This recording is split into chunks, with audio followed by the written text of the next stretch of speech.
Assalamualaikum warahmatullahi wabarakatuh.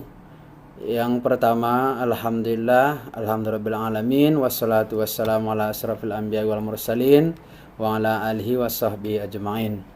Yang pertama, kita bersyukur kepada Allah Subhanahu wa taala. Alhamdulillah kita semua dalam keadaan sehat walafiat. Kemudian salawat dan salam kepada Nabi besar Muhammad sallallahu alaihi wasallam dengan mengucapkan Allahumma sholli ala sayyidina Muhammad wa ala ali sayyidina Muhammad. Yang terhormat yaitu Bapak dan Ibu promotor disertasi saya. Kemudian yang kedua yaitu Bapak Ibu penguji proposal seminar pada kesempatan ini.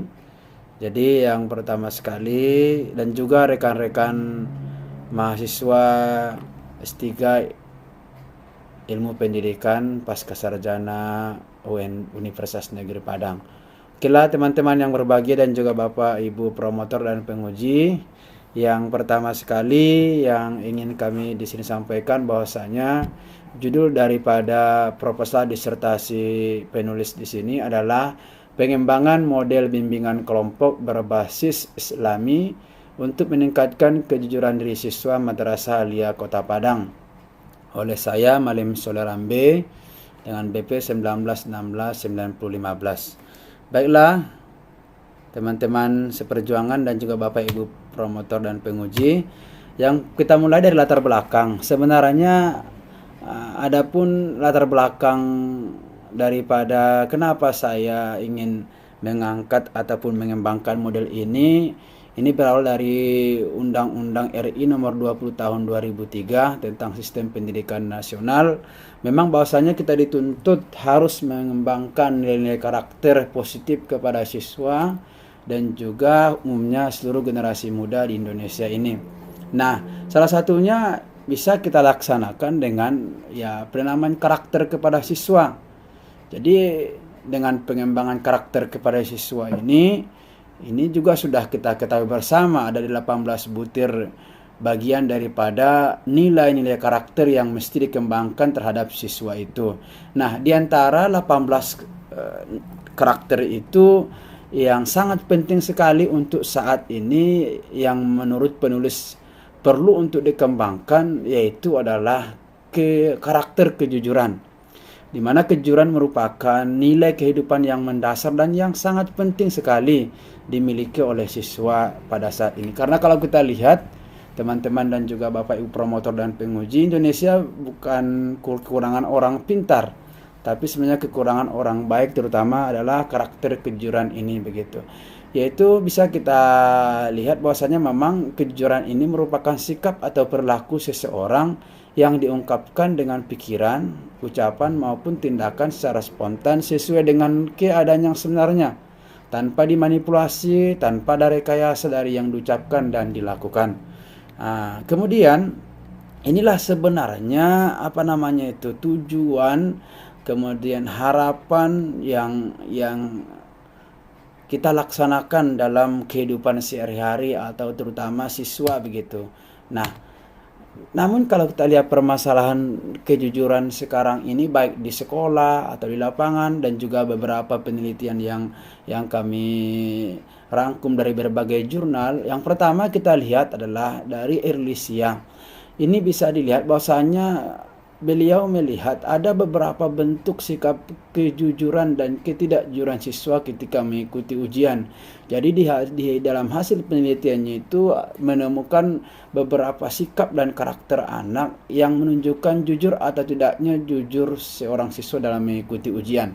Kemudian kita lihat juga yang kedua ada Andriani. Ini justru malah dari hasil penelitiannya dia mengatakan bahwa banyak permasalahan yang muncul di sekolah mengenai ketidakjujuran siswa, terutama dalam ketidakjujuran akademik.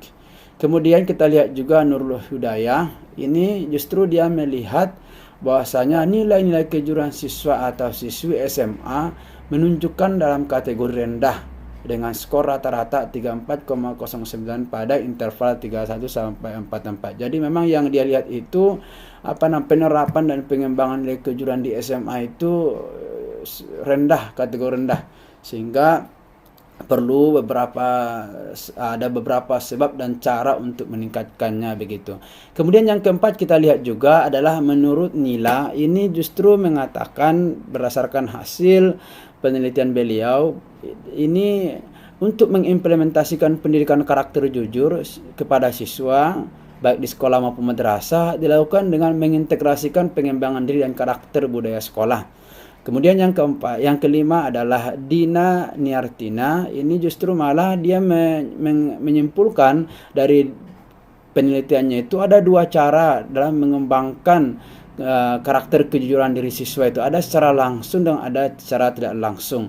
Kalau secara langsung yaitu berupa umpamanya dengan pembiasaan, pemberian contoh yang baik, pengawasan, nasihat dan hukuman. Sementara cara tidak langsung itu dilakukan ketika PBM di kelas masing-masing, baik dia secara daring maupun secara tatap muka begitu. Kemudian menurut Henry dan juga kawan-kawan, bahwasanya mereka melihat kejujuran siswa di SMA itu belum sepenuhnya jujur 100%. Dalam mengaplikasikan nilai kejujuran, banyak siswa yang belum mampu untuk jujur, baik dalam perkataan dan perbuatan. Yang bisa kita lihat sekarang, bukan cuma di dalam penelitian ini, kita lihatlah, apalagi umpamanya mereka mencontoh, kemudian memanipulasi, plagiarisme. Inilah beberapa permasalahan-permasalahan sebenarnya yang terjadi dengan kejujuran itu sendiri pada siswa. Kemudian bisa kita lihat juga itu permasalahan kita tetap muka. Nah, sekarang karena adanya COVID-19 justru malah karakter jujur ini justru malah semakin menurun. Ini bisa kita lihat memang bahwasanya pembelajaran semenjak pandemi ini mengalami kesulitan baik dia guru maupun pendidik dalam menanamkan kejujuran diri siswa. Mereka mengalami kesulitan seperti banyak siswa yang melihat kalkulator ketika ujian, kemudian dibantu oleh orang tuanya, saat ujian juga orang tua menolong di sampingnya, plagiarisme, copy paste, semakin marak terjadi pada saat pembelajaran daring sekarang ini. Kemudian kita lihat juga pada penelitian Khairul Amin, dia mengatakan bahwasanya penumbuhan karakter siswa selama COVID-19 tidak terlaksana secara maksimal. Beliau menyimpulkan dari penelitiannya karakter disiplin, mandiri, kerja keras, dan kejujuran siswa menunjukkan hasil rendah. Sementara untuk karakter tanggung jawab menunjukkan hasil sedang. Ini sebenarnya informasi penting bagi kita teman-teman dan juga Bapak Ibu promotor dan juga penguji. Untuk kejujuran saja pada masa COVID ini adalah kategori rendah. Yang sedang itu hanya tanggung jawab, tidak ada yang tinggi begitu. Kemudian kita lihat juga Andri, dia mengatakan bahwasanya penanaman karakter siswa atau karakter kejujuran itu menunjukkan memiliki persentase 3,5%. Kemudian siswa yang memiliki karakter disiplin 25%, siswa yang memiliki karakter kerja keras itu 40%. Artinya untuk kejujuran ini masih terdapat dalam kategori rendah. Kemudian yang keempat adalah penelitian yang bisa kita ambil dari penelitian ini mengatakan bahwasanya ada 3 kategori sekarang guru dalam menanamkan karakter. Yang pertama adalah 59,4% itu bahwasanya guru sedikit memberikan nilai karakter ketika melaksanakan PBM dibanding materi pelajaran. Kemudian 8% itu menanamkan nilai-nilai karakter selama belajar daring. Dan kita lihat 32,6% itu memberikan seimbang antara nilai karakter dengan materi pembelajaran. Inilah dia sebenarnya permasalahan-permasalahan yang terjadi tentang kejujuran selama pembelajaran daring begitu. Kemudian kita lihat juga permasalahan layanan bimbingan kelompok di mana guru BK baik di madrasah maupun sekolah itu kan banyak memberikan beberapa jenis layanan. Salah satunya adalah layanan bimbingan kelompok namanya. Nah, dalam layanan bimbingan kelompok yang kita lihat di lapangan berdasarkan beberapa wawancara pendahuluan dari peneliti, bahwasanya layanan bimbingan kelompok jarang dilaksanakan di madrasah dan hanya bersifat insidental ketika ingin diperlukan dan sebagainya. Yang kedua yaitu bimbingan kelompok belum dilakukan secara terprogram dan berkelanjutan. Artinya belum dilaksanakan secara terprogram, baik di dalam program semesteran, program bulanan, maupun nanti program tahunan begitu. Kemudian yang ketiga, tujuan pelaksanaan bimbingan kelompok masih bersifat umum, belum menyentuh terhadap tugas perkembangan siswa, terutama dalam pengembangan kecerdasan spiritual, yaitu tentang kejujuran diri siswa. Kemudian kalau kita lihat juga, bimbingan kelompok yang dilakukan masih bersifat konvensional, belum mengarah kepada suatu pemberian informasi yang betul-betul berkaitan dengan masalah dan pengembangan siswa. Dan yang terakhir adalah bahwa dalam peningkatan kejujuran diri siswa, ya guru hanya bersifat memberikan ceramah, arahan dan sebagainya, padahal sebenarnya membutuhkan berbagai macam teknik agar bisa mengembangkan kejujuran diri siswa. Inilah dia permasalahan-permasalahan tentang bimbingan kelompok. Nah, kemudian di sini kami menawarkan apa sih solusinya, kan begitu. Nah, solusi yang bisa dikembangkan adalah bahwasanya bisa kita lihat di sini. Pertama, dengan harapan dengan proposal ini atau dengan model ini nanti kita bisa membentuk atau membuat model bimbingan kelompok berbasis Islami. Nanti yang peneliti berpikir bahwasanya siswa akan mampu menyadari dan mengembangkan dan mengeksplorasi serta mampu mengenal dan mengembangkan serta memanfaatkan kejujuran diri siswa secara maksimal. Kemudian kalau kita lihat juga beberapa penelitian bahwasanya memang pendekatan keagamaan Islam ini atau berbasis Islam ini dapat menunjukkan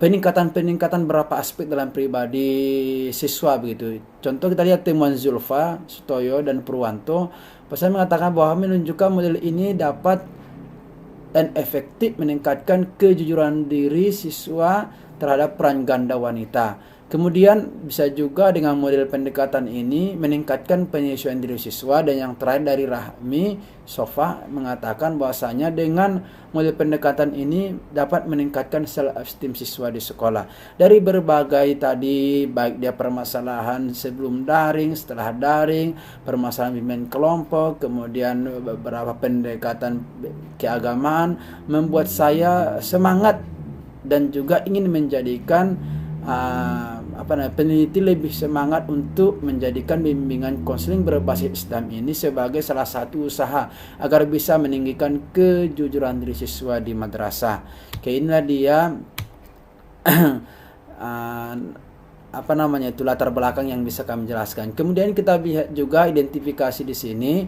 Ada beberapa identifikasi, ada pengembangan karakter siswa selama COVID tidak maksimal, kemudian ada beberapa karakter yang menurun dalam kegiatan pembelajaran daring, mulai dari contoh mencontek ujian, kemudian tidak jujur dalam mengumpulkan tugas, memanipulasi fakta, seperti kehadiran, alasan jaringan, tidak berani mengakui kesalahan, dan lain-lain. Kemudian proses layanan BKP atau bimbingan kelompok masih kurang praktis dan efektif karena masih bersifat konvensional, belum mengarah terutama untuk meningkatkan karakter kejujuran diri siswa.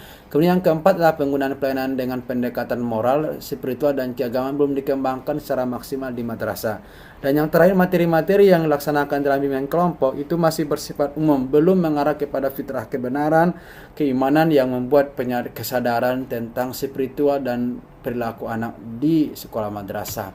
Itu ada identifikasinya. Kemudian bisa kita lihat di sini, teman-teman dan juga Bapak Ibu promotor dan penguji, bisa kita lihat di sini ada rumusan masalahnya adalah bagaimana keterlaksanaan bimbingan kelompok di madrasah, bagaimana kondisi kejujuran diri siswa di madrasah, kemudian bagaimana desain model bimbingan kelompok berbasis Islami untuk meningkatkan kejujuran diri siswa madrasah, dan yang keempat kita lihat di sini bagaimana validitas, praktikalitas, dan efektivitas model BKPI untuk meningkatkan kejujuran diri siswa di madrasah. Nanti akan kita kembangkan berdasarkan kondisi objektif di lapangan. Inilah dia rumusan masalahnya.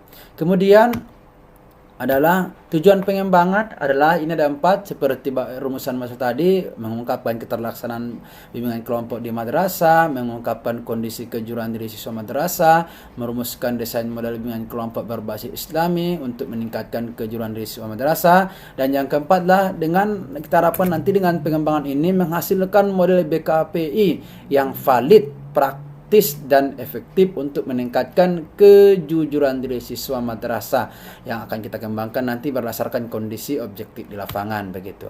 Kemudian spesifik produk yang diharapkan di sini dari penelitian ini nanti akan terciptalah 3 produk. Yang pertama, buku model bimbingan kelompok berbasis Islami. Kemudian yang kedua, buku panduan pelaksanaan model layanan bimbingan kelompok berbasis Islami. Dan yang ketiga adalah buku rencana pelaksanaan layanan atau RPL model BKPI untuk meningkatkan kejujuran diri siswa madrasah.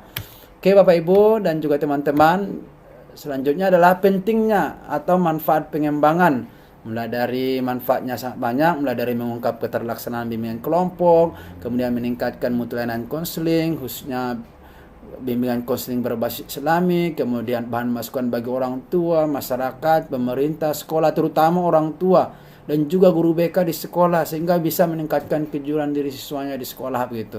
Dan yang terakhir upaya pembelajaran dalam rangka pengembangan karakter siswa, terutama ini peningkatan mutu pendidikan selama COVID-19 ini, karena memang kita ada fenomena baru tentang ya pembelajaran daring atau di rumah begitu.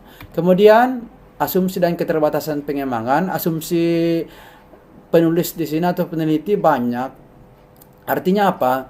Ya potensi-potensi kebenaran, potensi-potensi amanah, dan juga bakat-bakat dan juga kebaikan-kebaikan diri siswa itu sebenarnya menjadi asumsi dasar bahwasanya siswa itu bisa diarahkan dan dikembangkan tentang sikap kejujuran dan karakter kejujurannya. Ini ada 5 poin tak perlu kami bacakan, 1, 2, 3, dan 4. Kemudian adalah keterbatasannya. Di sini ada 3 keterbatasan dari pengembangan ini atau produk yang ingin atau penelitian yang dilaksanakan ini.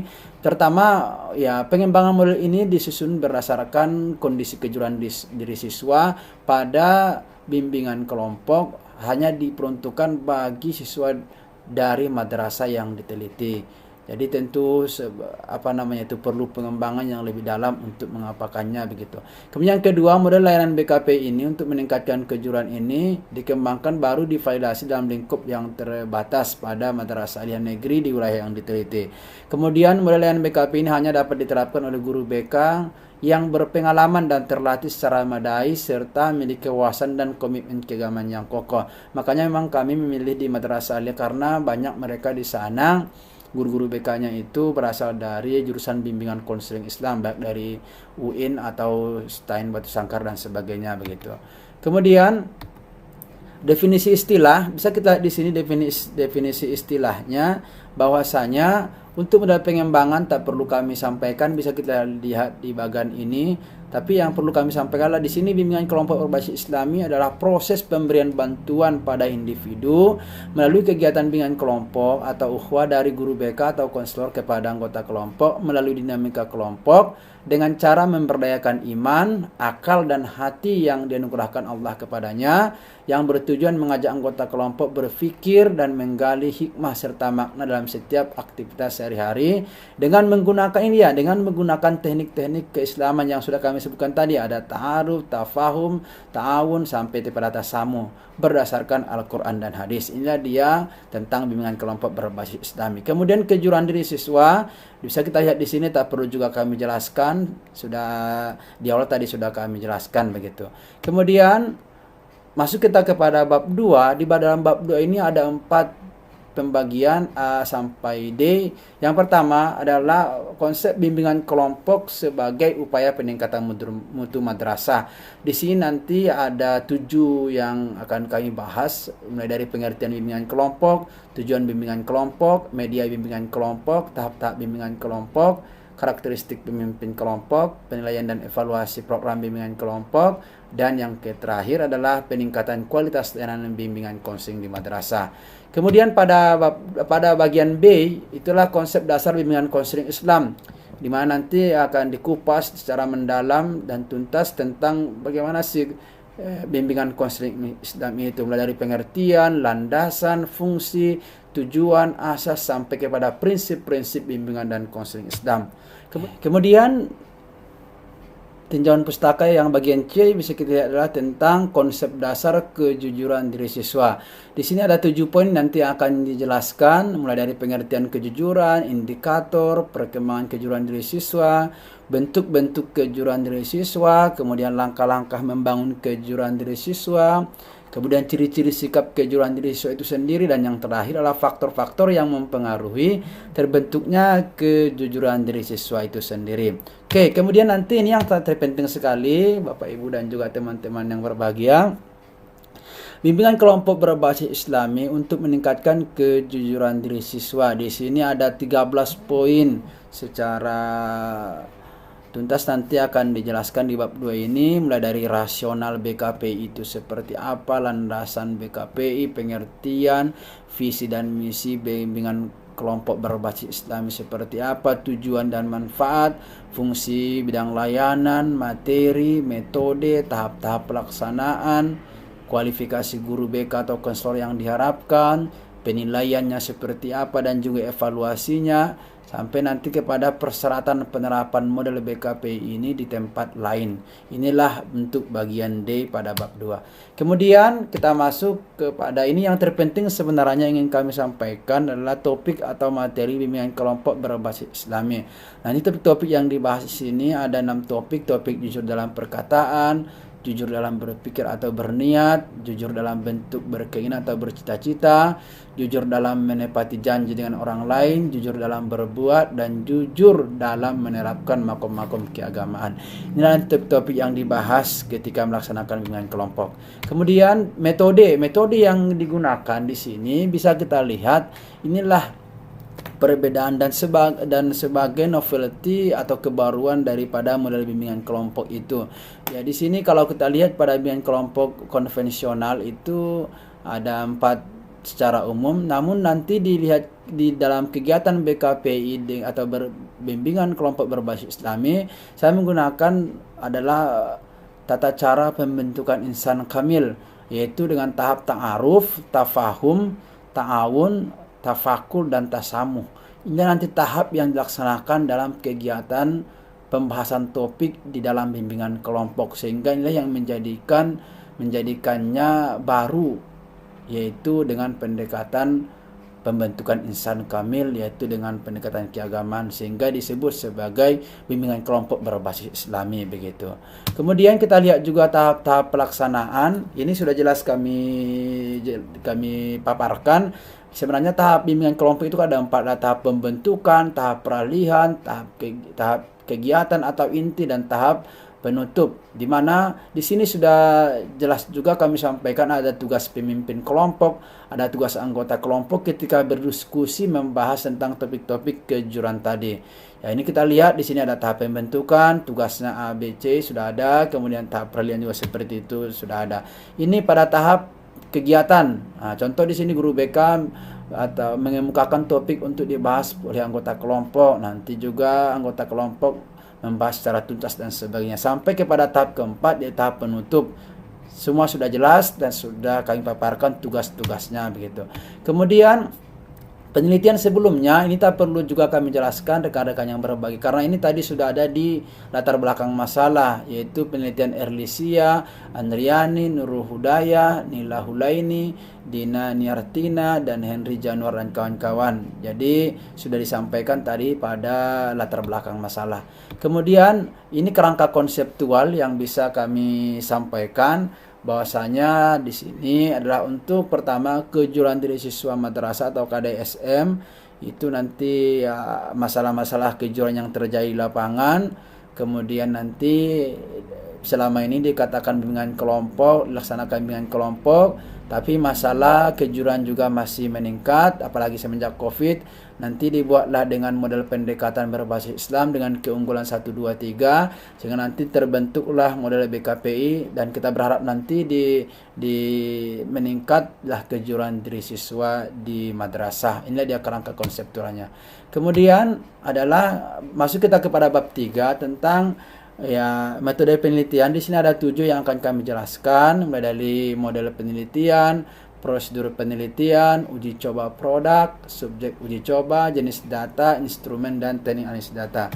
Yang pertama kita lihat adalah model pengembangan. Model pengembangan ini adalah model pengembangan ADI, di mana di sini sudah kami jelaskan setiap tahap. Kalau untuk tahap analisis, ini kita akan nanti analisis dengan kelompok aktual di madrasah, permasalahan-permasalahan yang ada, kondisi nyata kejuruan diri siswa madrasah. Ini adalah tahap 1 atau analisis. Kemudian tahap 2 nanti kita akan desain model BKP itu seperti apa. Kemudian tahap ketiga pengembangan. Kita akan mencoba mengembangkan bimbingan kelompok baik dia dalam pendekatan Islam. Kemudian nanti akan kita implementasikan atau tahap keempat model BKPI itu hasil uji coba, baik dia uji coba rasional maupun uji coba lapangan begitu.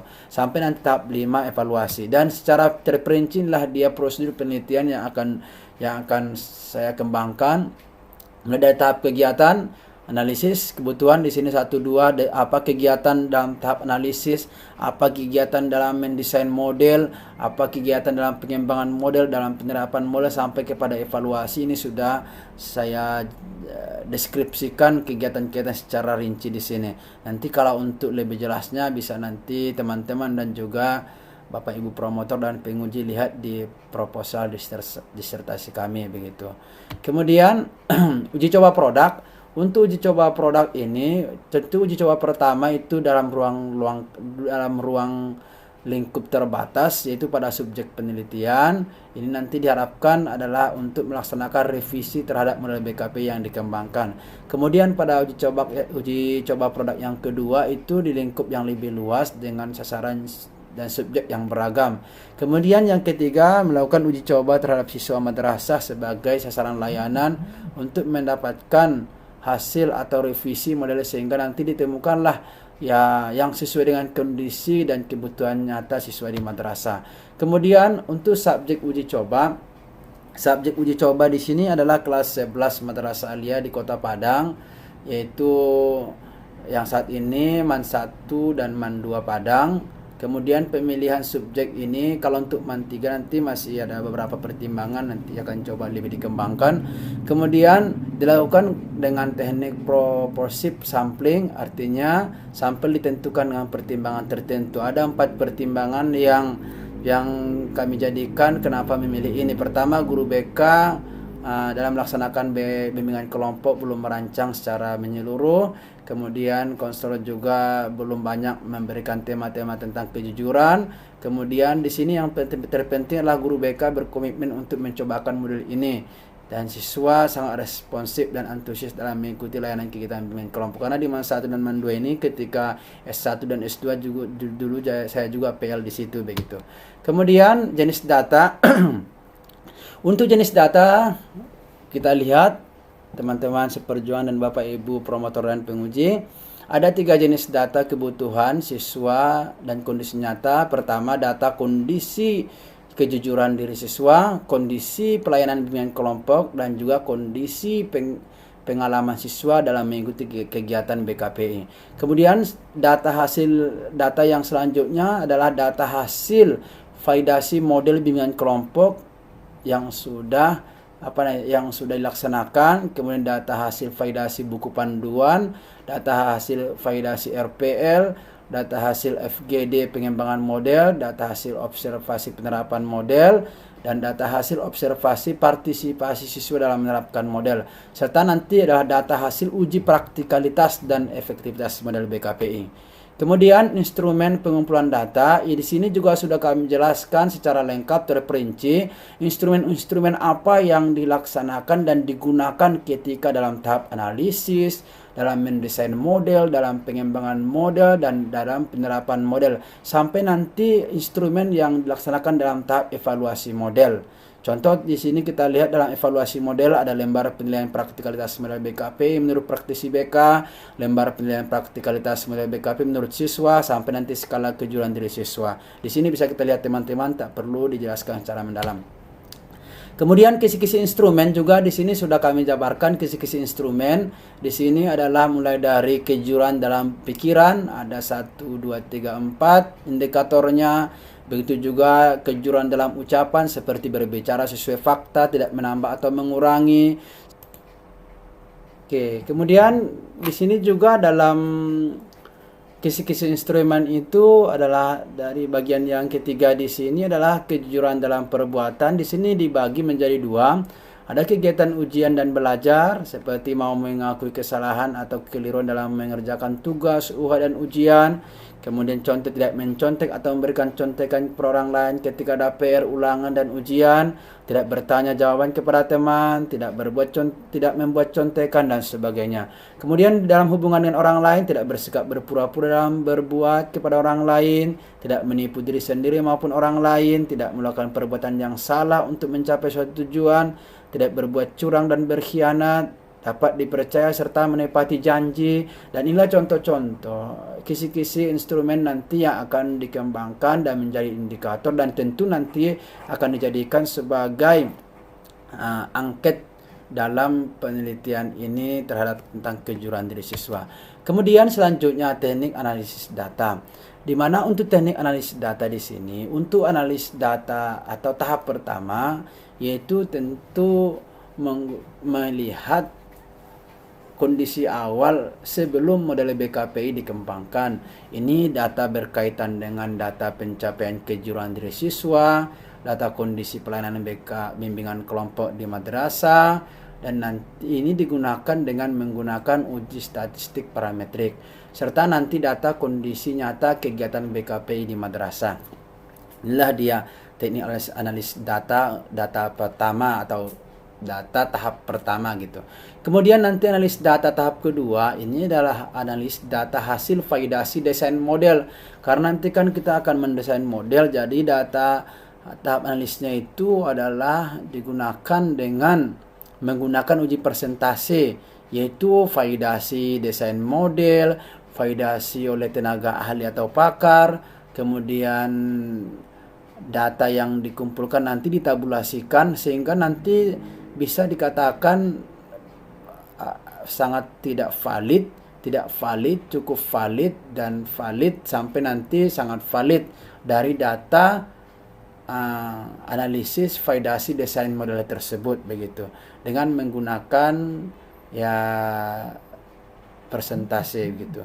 Kemudian selanjutnya adalah data analisis data tahap ketiga, yaitu data hasil validasi model layanan BKPI yang dikembangkan, yaitu data tersebut diperoleh dari focus group discussion atau FGD bersama guru BK MA Kota Padang, mungkin nanti dengan kepala sekolah, kemudian stakeholder lain yang bisa kita anggap nanti ketika FGD. Ada contoh teman-teman sejawat saya di Universitas Muhammadiyah Tapanuli Selatan, promotor dan sebagainya. Data hasil FGD ini dianalisis secara kuantitatif dan kualitatif begitu untuk merevisi dan mengembangkan model yang ingin dilaksanakan begitu.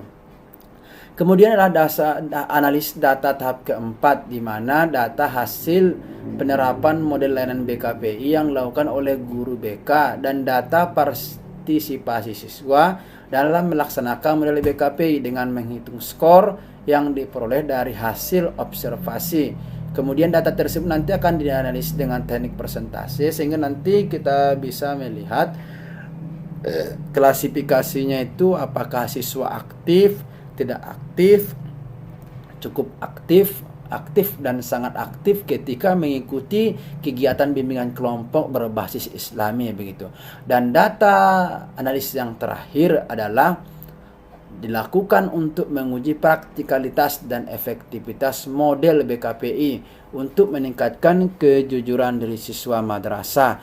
Nah, untuk praktikalitas ini tentu menggunakan teknik persentase dengan kategori nanti, sehingga nanti memang produk kita ini atau produk BKPI dalam meningkatkan kejujuran diri siswa ini apakah sangat tidak praktis atau tidak praktis atau cukup praktis dan sangat praktis dari yang kita kembangkan dan yang kita laksanakan begitu.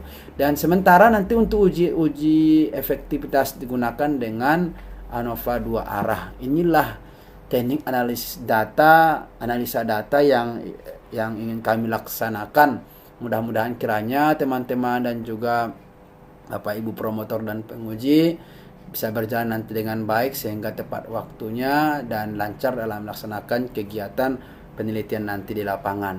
Oke, mungkin itulah yang bisa kami sampaikan Bapak Ibu dan juga teman-teman yang berbahagia. Ya, saya yakin masih jauh dari kesempurnaan karena sampai sekarang kita masih proses belajar. Jadi kalau seandainya ada kesalahan, kekurangan, ya kami butuh masukan dan kritikan yang membangun sehingga merevisi dan memperbaiki daripada proposal disertasi kami ini. Dan kami berharap teman-teman yang lain tetap semangat. Insyaallah you can do it. Anda bisa. Terima kasih. See you next welcome. Thank you. Wabillahi taufiq wal hidayah. Wassalamualaikum warahmatullahi wabarakatuh.